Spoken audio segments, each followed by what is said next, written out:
करती हूँ मैं, तुम नारी हो, लाचार हो, बेचारी हो, बस यही जवाब सुनती हूँ मैं।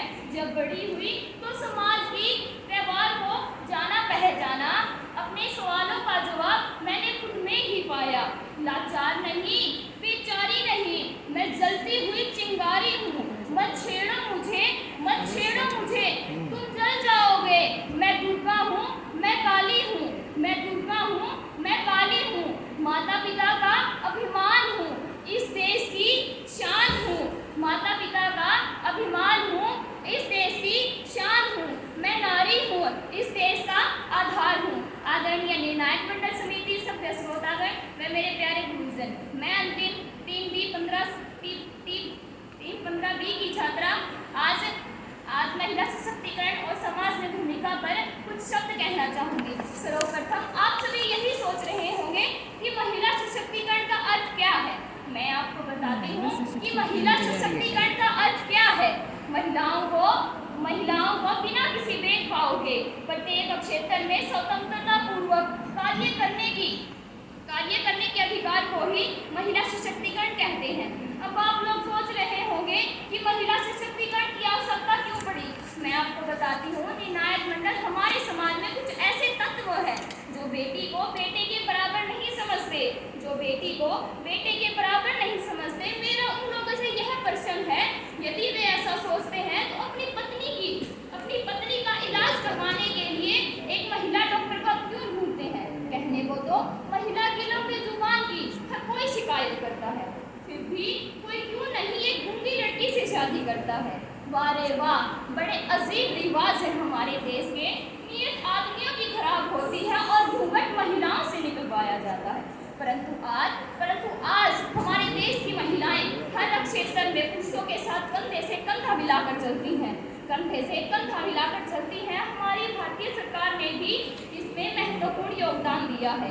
समाज भी महिलाओं के योगदान को समझने लगा है। हमारे भारतीय संविधान में महिलाओं के लिए विधानसभा राज्यसभा में सीटें आरक्षित रखी गई हैं। हमारे विधानसभा में राज्यसभा में सीटें आरक्षित रखी गई हैं। और सुनने में आया है कि जब परिवार की जिम्मेदारियों का बोझ बढ़ा, ऑटो रिक्शा ट्रेन तक चलाने लगी है नारियां। ऑटो रिक्शा ट्रेन तक चलाने लगी है नारियां। साहस के साथ आसमान को भेदकर अंतरिक्ष तक जाने लगी है नारियां। साहस को भेदकर अंतरिक्ष तक जाने लगी है नारियां। और कितने उदाहरण ढूंढ कर लाऊं। अब तो वीर जवानों के शहादत को कंधा देकर शमशान घाट तक चलने लगी है नारियां। कल्पना चावला, किरण बेदी जैसी महिलाएं नहीं होती तो हमारे देश का नाम रोशन कौन करता। क्या है आपके पास इसका कोई जवाब नहीं। मैं नारी हूँ, मैं बेटी हूँ, मैं सीता और मैं ही द्रौपदी हूँ। पर इस पुरुषों की दुनिया में मुझे कैसी नियति दिखलाई है। कभी हार गए जुए में तो कभी अग्नि परीक्षा दिलवाई है। कलयुग हो या सतयुग हो, इल्जाम उसी पर आता है। कलयुग हो सतयुग हो, इल्जाम उसी पर आता है। वे न जाने क्यों अंधेरी काली सड़कों पर चलने से मन घबराता है। मैं डरती हूँ, मैं मरती हूँ जब सफर अकेले करती हूँ। न जाने कैसी आहट है। फिर उन अंधेरी रातों में तो बाहों ने मुझे खींच लिया। एक ने मुंह पर हाथ रखा तो दूसरे ने आंचल खींच लिया। फिर मर्यादाओं की सारी सीमाओं को तार-तार कर दिया। और उन अंधेरी रातों पर मुझे तड़पने के लिए छोड़ दिया। सबने तस्वीरें ली, कोई मदद को आगे न आया। कोई मदद करो। ये चीख के मुझसे रूठ गई। जब होश में आई तो सबकी बातें सुनकर टूट गई। और परिवार की बदनामी होगी ये सुनकर चुप रह गई। सब भूल जाओ कहने वालों, क्या शर्म तुम्हें नहीं आती है।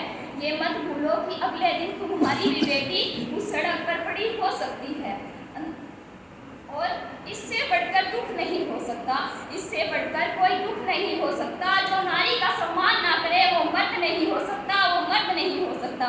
मैं अपनी वाणी को अंत में विराम देते हुए बस यही कहना चाहूँगी कि महिला सशक्तिकरण को बढ़ावा देने के लिए चुनाव क्षेत्र में, राजनीतिक क्षेत्र में और सरकारी पदों पर महिलाओं को नियुक्त किया जाए। जय हिंद, जय भारत, धन्यवाद।